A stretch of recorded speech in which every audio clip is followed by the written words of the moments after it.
Welcome to the Consulting Leaders Podcast, where we talk about the business of consulting. Whether you're looking to grow your practice or learn from the stories of leaders in consulting, you're in the right place. I'm your host, Guillaume Jouvencel, ex-PwC and co-founder of GHA Marketing. Join me as I interview the best consultants in their niche. Let's get on with the show.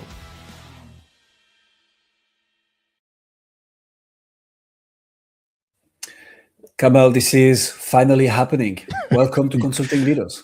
Thank you. Pleasure. I'm excited about being on. It's going to be a fun one. Let's jump straight into it. What pulled you into the fantastic world, yet stressful, of enterprise sales and partnership, and how did that evolve in what you do today? Wow.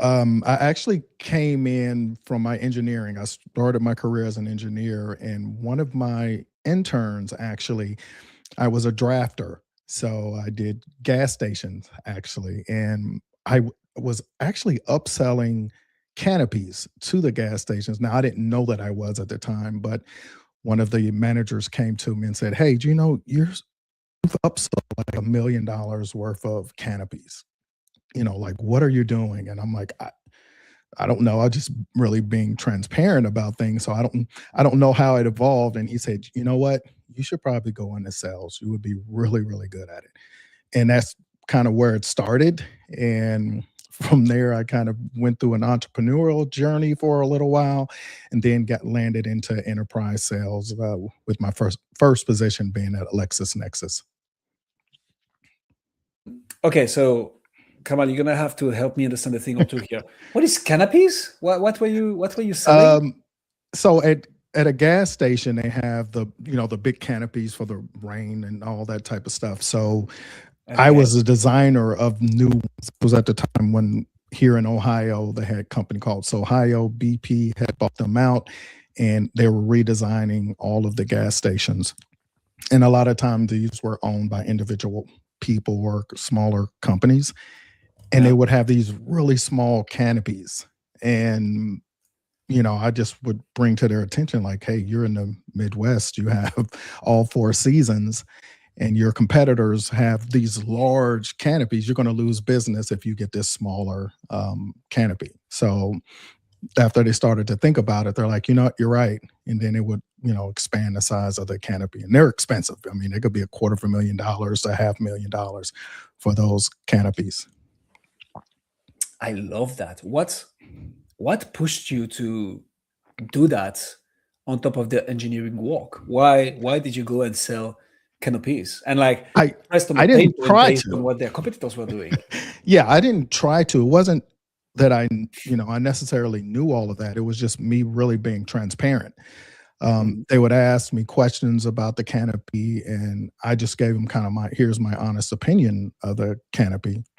Wasn't trying to sell. That wasn't my thing at the time. I didn't know anything about BANT or any of these type of sales motions. It was just me just giving my honest opinion, because they asked me, does this work? And they could tell that I wasn't trying to upsell them. I'm just saying, hey, here's the facts. You kind of do what you want. And they came to the conclusion that, you know what, you're right. When I look at my competitor, Shell or Spin, which was across the street, you would be absolutely right. They would get rained on, or the snow, or different things like that. So getting a canopy made sense. And here is the number one tip of this podcast, ladies and gentlemen. When you don't try to sell and actually help people, they buy from you. Yep. And so heading on today, what is the problem that you help solving, and for whom, Kamal? Well, today I would say it would be inconsistency is kind of the number one thing I think that I saw for today. And a lot of times I think people talk about competitors, but I think we lose because execution breaks down inside of their process. It is really the big thing for me. So whether that's growth efforts are scattered, marketing is saying one thing, sales is saying another, partners, us, we're saying another. The other thing is qualification standards are not clear, where, you end up kind of wasting resources, your sales cycles are stretched. Then there's also that buyers are really confused internally. So there's no political alignment. and then you start getting those maybe next quarter we'll look into something. So really for me, when I think about it from a simple standpoint of, 3 failure points for me are around qualification, right? Who deserves these resources, narrative control, how the problem's framed, and then partner alignment, single front, single story. So to me, it's not always competition, it's inconsistency. So I help organizations really build repeatable systems. So every deal isn't a heroic effort, right? So when qualification, messaging, and partner alignment are synchronized, the probability of close goes up and the cycles get shorter. And that's, kind of what I do. That's a problem I know a lot of people have. So I guess for the B2B coaches and consultants listening to us right now, Kamal, Mhm. it's such an interesting one because so when you start, right, which is not the typical audience, but just to draw the picture, when you start, you're gonna onboard anybody with a Pulse and a credit card, right? And Pulse is optional. Once you start growing, identifying an ICP, going only for them, this is typically when growth happens. You touch upon something that is even further downstream, which is qualification, right? Even if you have the Mhm. right ICP, are they qualified right Correct. now, the right budget, the right process, and so on? So what would you say is the number one mistake people make when it comes to qualification, and how do you fix that? It's a good question. I think, they use a term happy ears, right? When you hear certain things and you want to dive into it and you're taking a deal that's not really a deal. Now, some of that could be pressures from the higher ups, right? You're trying to get a certain number, you got to get 3 times the number in your forecast. So I think what ends up happening is people start to work in deals that aren't really deals. You're not really listening to the buying signals. And I think that's a really key thing in this competitive market now is you really have to pay attention to the trends, what's going on. Is this even the right time? For me, I'm in the FP&A space. There are certain times where they're going to be down in their planning process. Is that the best time? So you automatically know that you're going to be in a longer cycle. So I think getting this in early in the early stages and making sure you really try to, I'm trying to get them out as fast as possible because I'm trying to get to the shorter sales cycles. So they may be a deal for next year or something like that. And you need to be able to find that out as fast as possible. I like that. Who would you say is your main target, your main ICP? Before we talk about how you qualify them, who is it that you're helping specifically with qualification standards, having, inconsistency problems and growth scattered? Who is it that you're helping specifically? Well, in my current role, and I don't know how you want to tackle this, like in my current the partner alliance manager or when I held it back. So currently my clients that I'm working with are actually vendor AEs or channel managers. I also work with the AEs. This could be their RSD or their managers, their bosses.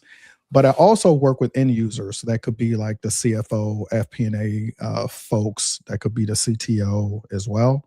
So that's where I'm working with folks right now. And then also internally, my team, my sales team, and then just making sure that they're up to speed on FP&A because that's the realm that I am, the business unit that I'm in. But they can sell multiple applications.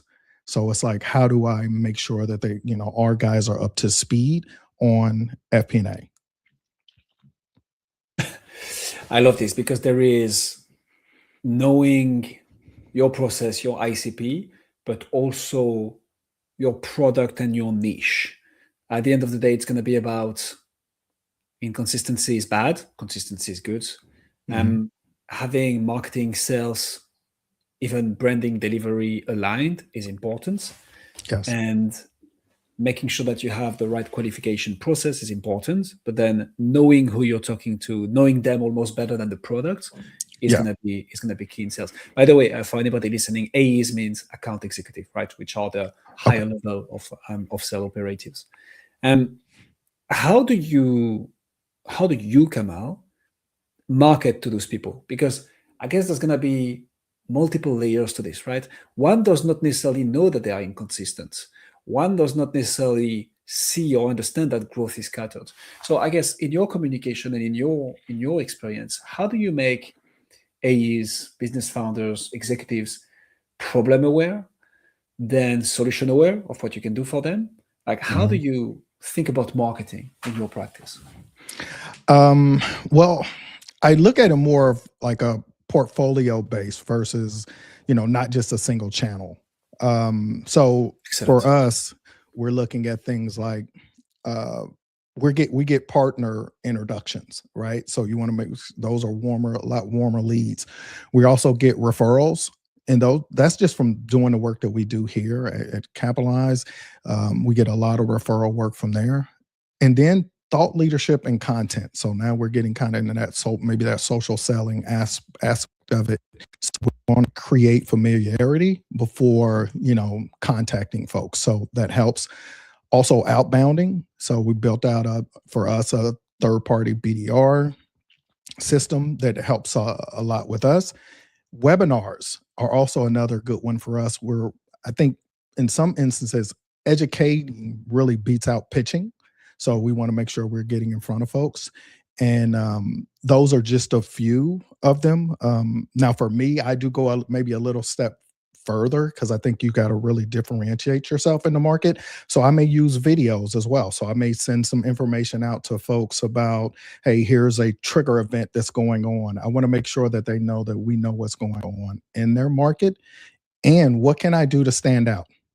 Because everybody's sending the same thing, these AI messages or whatever, but you have to do something to kind of stand out. Tell me a bit more about familiarity. How did you, because it's an interesting one, that's not something a lot of people come up with. So how do you create familiarity at your level? I think that's going to be number one, and I'm going to go back to the social aspect of it, of making sure that people know who we are. And that could be things like this, being on a podcast. I see the value in that. It could be just getting out thought leadership pieces. I think there's steps to this. There's things where an organization, whatever company you work for, they put out information. But I think in this new economy, so to speak, the reps, the individual people, it's going to matter a lot more. So they want to hear from me. They want to hear from you or whomever that AE is. So putting out some kind of thought leadership or something that, hey, I know this, but then also putting something out there that I'm also a human being, in this world of AI, and I love AI probably more than most, but there's a human element in it as well. And I think there's a part where we got to go back to the basics and put that human element in it as well. And that part really gets people familiar with you, not just as an expert, but as a person. I want to double down on this one because I think it is so important, especially for B2B coaches and consultants. Our personal take is that 2026 and forward, the people who are going to win are the ones who are authentic, who are transparent, who are sharing the wins and the losses, who are letting people see the behind the scenes, the imperfect, and the ones who are showing the practitioners-led type of thought leadership, brand content. Simply because we live in an era where anybody can claim anything on the internet. Like AI has made more experts on LinkedIn than I have ever seen. And it's all about your personal touch, your personal experience and expertise that you can add to those potentially AI-enabled posts and contents. But I love the term familiarity, and this is why I wanted to get further thoughts from you on that, because at the end of the day, the founder's story is not like a buzzword anymore. It's something that people need before they're going to make a decision on whether to work with a company or not. And if you can create beyond authenticity but familiarity, I think this is where you win. So I like that a lot. How do you, and that's going to be your realm, I guess, your arena. How do you go from that, right? From awareness, authenticity, trust, familiarity, to a sales conversation, a scope of work, and a letter of engagement? How does Kamal move through sales motion at Capitalize, for instance? Well, for us, when I'm almost thinking of these as like, because they can be pretty complex, right? And it's going to really come down to orchestration. So that's a big thing for me, that my engineering background kind of helps me with that. So one of the things about when you're in these processes I like to requalify constantly, right? Because circumstances are constantly changing in this environment. Then I want to make the business case co-owned and not just delivered by me as the rep or whatever. So I'm kind of playing two roles here as an account executive and also a little bit in the role I'm in now. But the other thing for me is about building a mutual action plan, right? With dates, who the owners are of different parts of it. And then also blockers. Like, what are some things that can come up? Somebody's going to be off, or, somebody's going on a maternity leave or what. I want to know those things, right? So the key word in that is mutual. I want to make sure when people talk about that, I want them to have some skin in the game. Then price transparency early. That way there's no surprises, right? Or friction in the process. And then a big one is if you can't find the political reality, it's almost like you can't win. So you really have to get that kind of that executive alignment. So that's a big thing. So for me, it comes down to diagnose, align, quantify, co-own, and close. I'm trying to make up the acronym for that. Is that one? So DAQC. So co-own, and what was the last one? So diagnose, align, quantify, co-own, and close. Close. That's DAC. Yeah, there's no specific, acronym, right? Yeah, I don't have one for that. I like it. So, I mean, there are so many things to double down on here. Tell me more about price transparency. The reason I'm asking this is I'm talking to 4 to 5 B2B coaches and consultants per day, right? Mm-hmm. And being upfront about your fees can be scary sometimes because you're like, oh yeah, but like most people won't even take a call if I, showcase my prices even before we get, a bit further down the stream. Having myself followed some sales training, and it's not my school of thoughts anymore, but the first sales coach I had was like, you don't talk about pricing before the close, because if you do so, you're going to get people in cost-based thinking versus value and like solution-based thinking. So how do you, display price transparency whilst making sure that people are not focused on cost, but more on outcome and benefits? Well, I think the thing is now in this market is so competitive. I'm just going to talk about a little bit in my space. And I'm noticing a lot more folks are putting their prices out there. Because like you said, the first thing people are going to ask is the price. They want to know, well, what I'm into. And look, you can give a range because a lot of times you may not know. Sometimes the customer, they don't know what they don't know. And as you kind of walk through it, I'm not saying come out the very first call. This is how much it's going to cost. You're going to have that discovery call, right? And from that discovery call, you should have an idea. Mm-hmm. I want to at least keep them in the ballpark, because if I'm looking at something and I'm saying it's $100,000 and they're thinking 25, we were off from the start, right? So it's no sense of going through a 3 to 5 month sales cycle and you were nowhere near each other. And then you also got to say there's implementation cost as well. So some folks are not even prepared for that.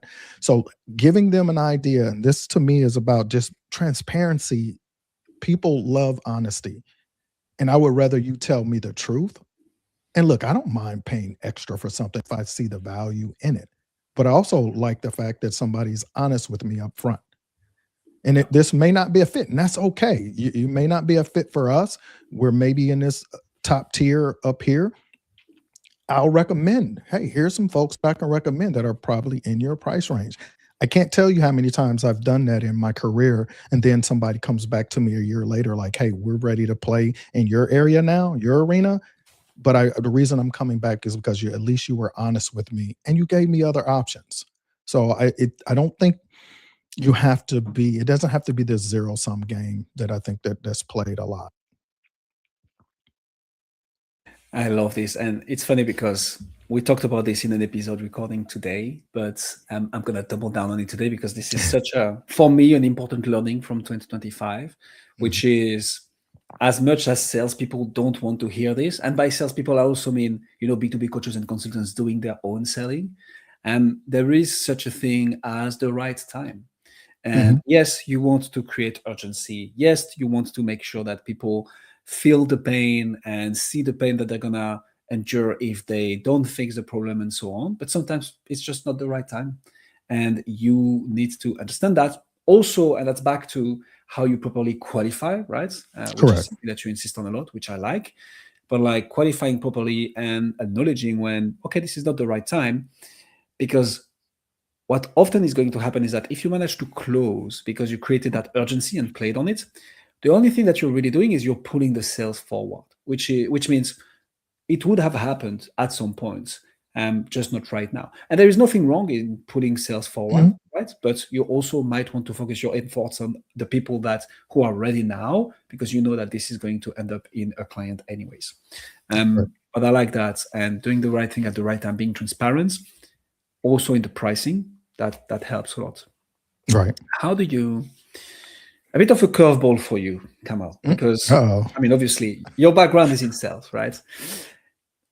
When I was a consultant myself, the partner who kind of taught me everything was like, Guillaume, there are two types of consultants. There are the hunters and there are the farmers. And he was like, I'm a hunter. I love the smell of fresh blood in the morning. I love to go after new business. That's my job. And it was like, but the partners making the most money, the ones growing the fastest, are the farmers, the ones who are able to take that initial engagement and transform it into a multi-layered, multi-year project involving other teams from the firm. Those are the ones growing the fastest, because this is where the money is. Obviously, you know your craft at selling, and so at hunting. How do you farm? How do you retain clients, Kamal? What do you put in place to transform initial engagements into bigger, further engagements? Okay. It's a good question. For me, I think when I think about retention, it isn't just a customer success problem. It's really a promise promise. So for me, I'm looking at, number one, only promise outcomes that can be, resourced, access to the right people, not layers of hierarchy, proactive guidance after the go live is another big one for us. And clients need evolution and not maintenance all the time. So for me, retention starts in a sales cycle. I don't oversell. I don't hide risk, right? I give clients access, not distance. So they stay because they don't just buy a solution, they're buying a partner for the next chapter. So I think that's why referrals and expansion happen, at least for me and in our industry. And that's how we're able to expand ours out. That does make a lot of sense for me. What's the one thing that you would say is your biggest challenge right now, Kamal? What's the one thing that if you crack that nut, you're gonna take the whole thing to the next level? What would be that one thing for you? In my role right now, the biggest thing is managing multi-vendor neutrality. So staying a trusted advisor while managing, relationships with competing software vendors. That is the hard thing for me right now. But for Capitalize, we work with several like top tier FP&A tools. So Mhm. where the hard point is for me often is navigating kind of the internal politics when there's two of our partners that are competing for the same client. So my challenge is to, remain an advocate for the client's outcome, while maintaining that deep, I would say, high integrity relationships with our vendors across the portfolio. So for me right now, that's kind of a higher, kind of a high wire act of diplomacy right now. I love the term, and it's putting words on something that I don't know if we've been struggling with it because it's a bit more diluted, and I'm going to explain that. I want to know how you do that, because in the world of podcasting, right, which is where I play, when you make a podcast in a specific niche, the top 1, top 2, top 5, whatever podcast in that space, you create huge credibility in that space, right? You're like, hey, Right. I've helped so-and-so achieve top 1, 3, 5 podcasts in that niche. And the people this has the most impactful, that you're going to be able to get interested in your services as well, are competitors. It's like, oh, I want the same for me. But then you're like, okay, I can only help so many podcasts in that space because, if I cannot make 6 top 1 podcasts in that space because, there is only one top 1. So it's a very interesting play, and I'm thinking of some industries, so I'm going to be transparent about it. HVAC and finance, as you know, Kamal, are two Right. spaces where we play a lot, and we'll have like 5, 6, 7 podcasts in. And it's about audience. It's about back to authenticity, right? Within the same industry, you're going to have people who are going to relate more to certain hosts and certain brand than others. So yes, there is competition, but at the same time, people who would be listening to one show in a specific industry aren't going to necessarily listen to this other show. And so you can create some competing podcasts in the same space and like further build your credibility. But it is a thin line, and it is a challenge that we need to play with and stay aware of. So how do you do that? Like, give us some tactical insights around how you, because B2B coaches and consultants are going to be the same, right? If I'm a top of the art, best in class consultants in, I don't know, operations in data centers, huge industry right now. At the end of the day, when I help another data center company, I've done more or less the same thing at this other company. So I'm helping them achieve the same thing.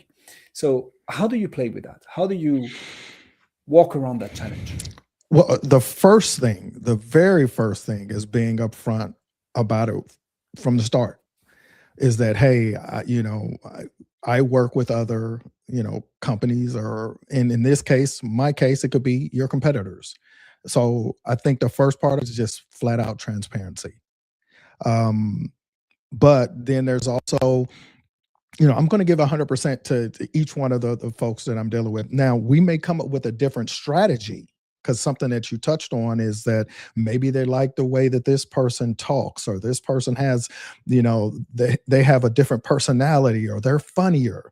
So I'm going to play on that. So I have to figure out from the different partners that I work with, what is it specifically they bring to the table that may be different? What differentiates them? So that way I don't have to have them necessarily competing all in the same area. So with the different partners that I have, I go in and I do the research and say, okay, these folks are great in this area. This is their area that they say that they're the best in. Okay, as long as they don't overlap, I don't have they're not competing, because I can push, maybe one is dealing in the SMB space, maybe one is in medium enterprise, one is in large enterprise, one deals more with consolidations. So I can put them in little buckets and I can still deliver the same level. And then as I have clients come through, I know where to put them. I know where's best for them. But the bottom line, and I make sure that all of my vendor partners know, the customer is going to be the guiding engine of it. So if the customer, maybe I like one of the other FP&A tools, but maybe they had a bad experience with them. Now, the way I look at it also is that, granted, yes, you may want, it looks good to have, this in your pipeline, but if it's a bad lead, that can hurt you a lot more, or you're going to have somebody churn later. Let's kind of eliminate that from the start. So it's not fun in the, in the beginning part of it, but it'll save you a lot of headache in the, I think, in the long run. Back to the transparency aspect that you mentioned right from the get-go, Kamal, which I like because it's very, very, very much aligned. Starting with like, hey, just so you know, working with XYZ. Yep. That being said, I'm going to give my 150% with you like I am with this other counterpart. And, let's rock and roll. Let's do something that's work for you, myself, my company, and that other actor in the space. Yeah. What's the biggest opportunity that you see in your realm for the next 3 to 6 months? What's the one thing that you think is going to create the biggest opportunity for your business? I think right now, the future is going to be the intersection of AI, ML, planning systems, and I would say ecosystem alliances. To me, are going to be the three that I'm kind of looking at. So I think about AI kind of creates leverage, right? So that makes knowledge a little bit more scalable. And then from planning tech becomes more operational and not just financial, right? And then I think alliances will outperform solo vendors is what for me is what I'm looking at. So, and then top sellers won't be replaced by AI, but there is a caveat to that, but the ones who don't adapt will feel it first. So again, I think the future is orchestrated outcomes. You're going to have AI, planning tech, and alliance working together. AI won't replace the sellers, but it will replace sellers who refuse to evolve. So I think the upside in systems where success is repeatable and not heroic. I like that a lot. It's so funny you'd say this, like ecosystem alliances. We just officialized our first partnership with another marketing agency, which you could think is like a competitor, but we're like, they're extremely good at one specific thing. Well, multiple things actually, but like in an ecosystem that we are not, we are extremely good at one thing and we are working together to help deliver our one thing to their ecosystem. So couldn't agree more with you. Many things coming our way. AI, obviously, proper systems, 100%. Ecosystem alliances, I like that a lot. And that's a very nice term. Kamal, this was an absolute masterclass. If people want to find out more about you, see what you do, where should they go? They can reach out to me on LinkedIn. Just real simple. I had to actually sit here and look and see what my tagline is, but it's just KJ Gregory is my LinkedIn. We'll put the link in the description. For what I'm concerned, we are already connected on LinkedIn, so that's at least one connection from this interview, Kamal. And thank you so much for coming on Consulting Leaders. Thank you. Thanks for joining us on this episode of the Consulting Leaders Podcast. We hope you learned valuable lessons on how to grow your practice and take your business to the next level. Make sure to subscribe and leave us a review wherever you're listening to this show so you never miss an episode. To apply and be a guest on the show, click the link in the description. See you next time.